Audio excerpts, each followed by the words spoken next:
Graça neles, graça e paz abençoados e abençoadas. Hoje, dia 19 de novembro, dia da bandeira, né? E hoje foi um meio feriado aqui na cidade do Rio de Janeiro, em função do G20, né? Mas nós estamos aqui depois de um melhor dia que aconteceu em nossas vidas, pois tomamos posse todos os dias como o melhor. E nesta final de noite, como sempre faço todas as noites, eu estou aqui para trazer mais um ensinamento acerca da pérola, da graça de Deus, dessa verdade. E eu quero tratar hoje do tema: por quem Jesus morreu? Por todos ou por muitos? Eu quero ler em Gálatas capítulo 1, versículo 6, que diz assim: admira-me que tão depressa estejais passando daquele que vos chamou na graça de Cristo para outro evangelho. Paulo se dirigindo aos irmãos da Galácia, porque ele percebia que havia uma inconstância.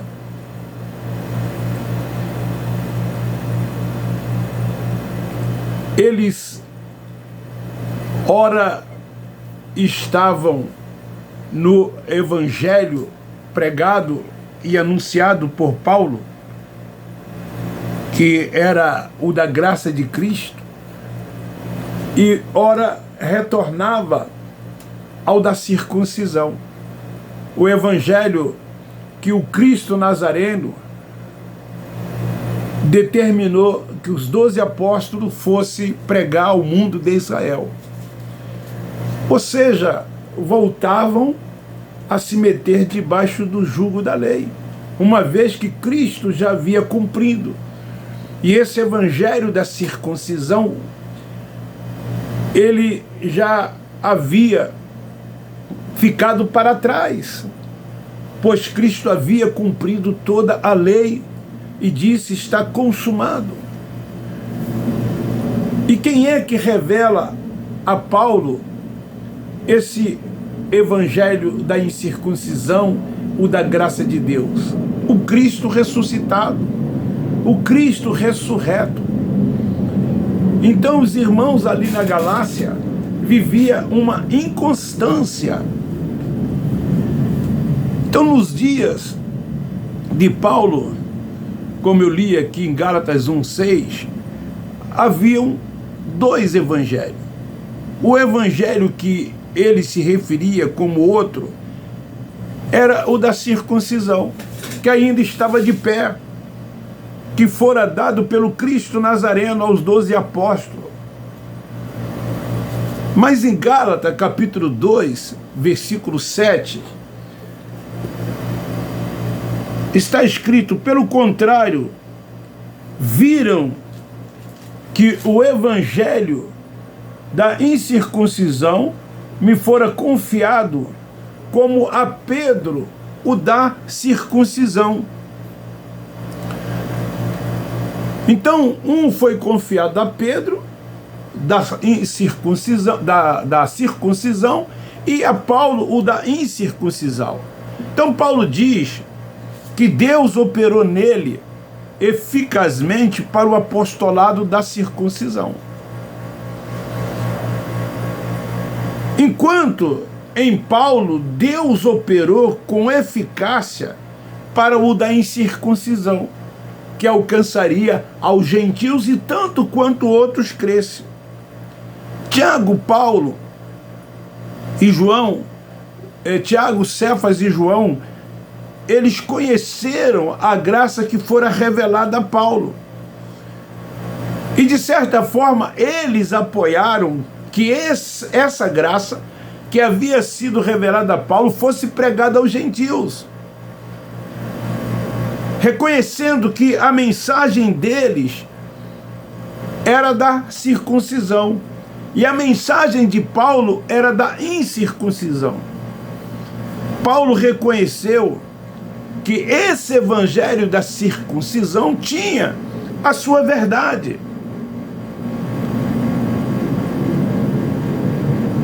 Haja vista que quando Pedro ele queria que os gentios seguissem também este evangelho da circuncisão dado pelo Cristo a ele, Paulo o repreendeu, dizendo a Pedro: como você quer obrigar os gentios a viver o evangelho da circuncisão, quando esse evangelho foi tão somente para os judeus? Quando você, Pedro, não vive este evangelho da circuncisão, quando na verdade deveria viver. Ele, Pedro e todos os demais eram o quê? Pecadores.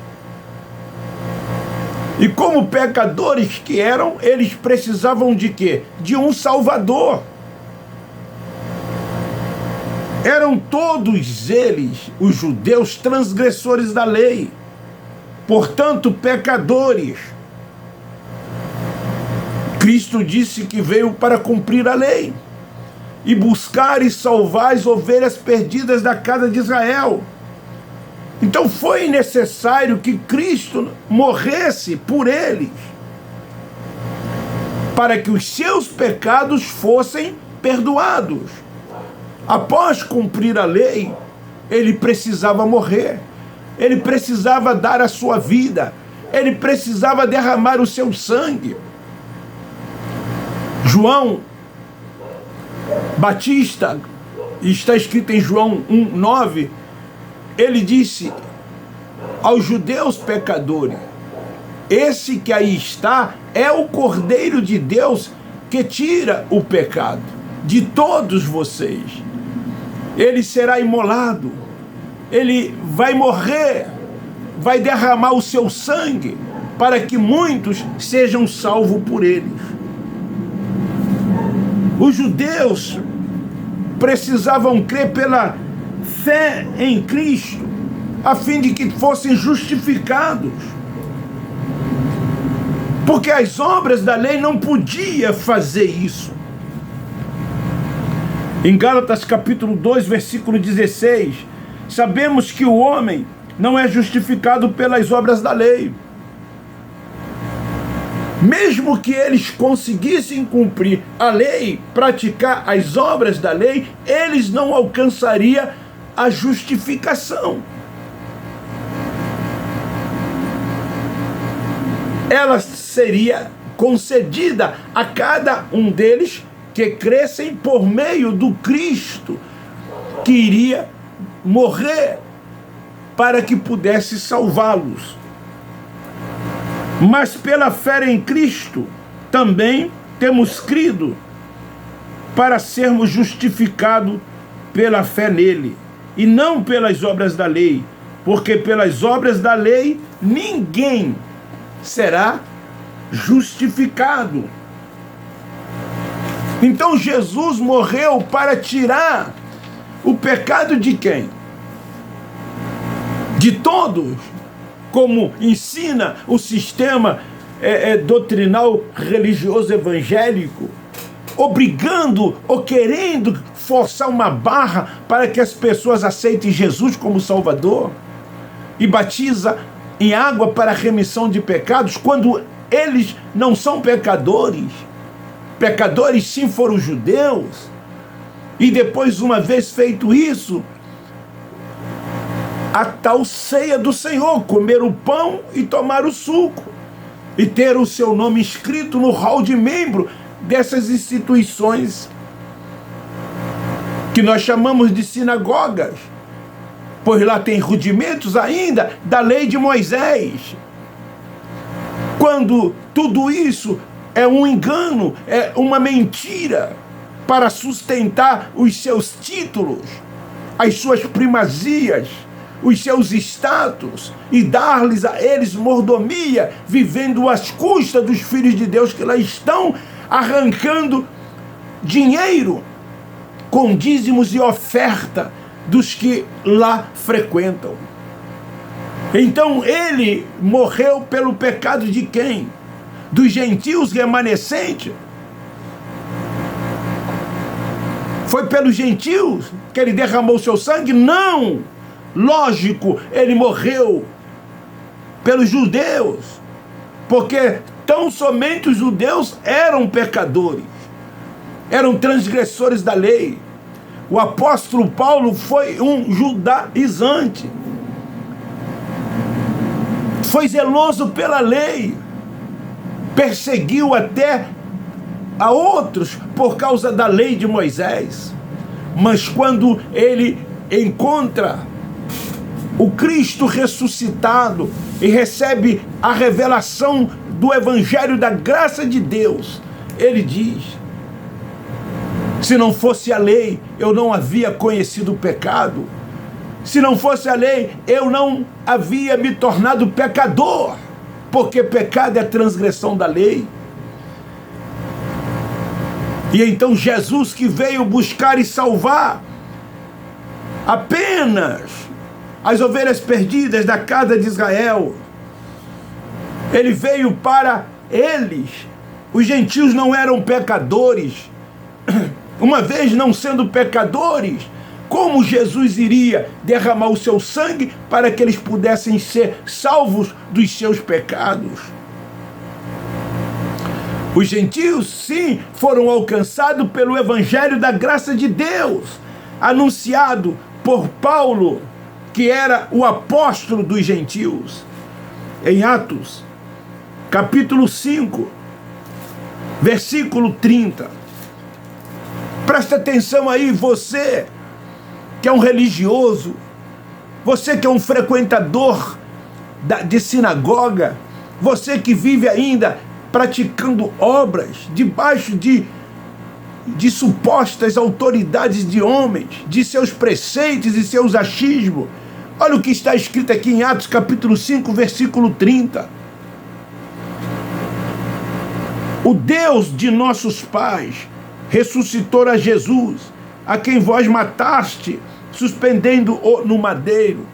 Presta atenção no 31.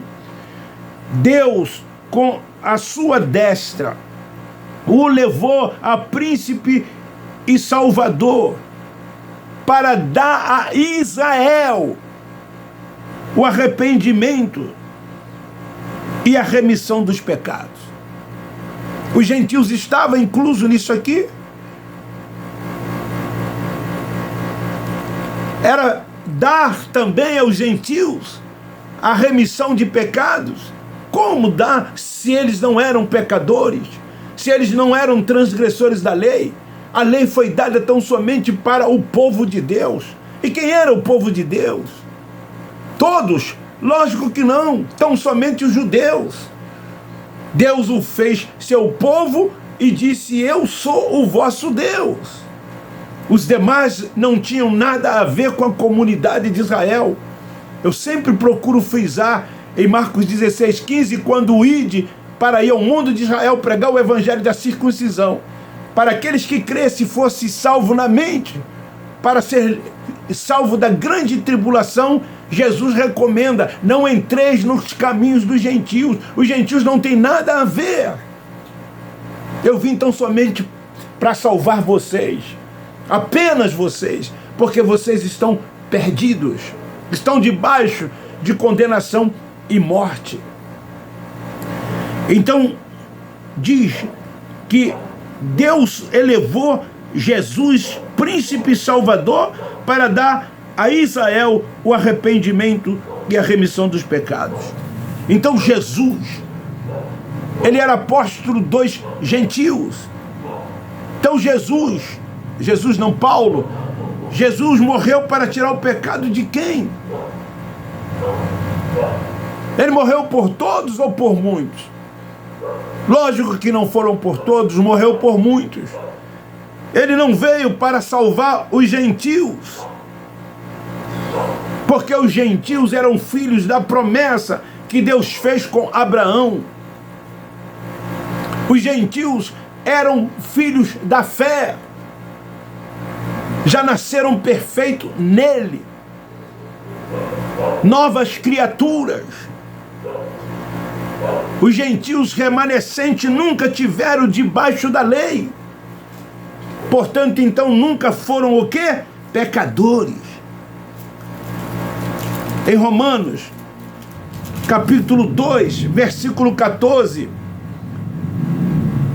diz assim: quando os gentios que não têm lei fazem naturalmente as coisas que não são da lei, não tendo eles lei, para si mesmo não são lei.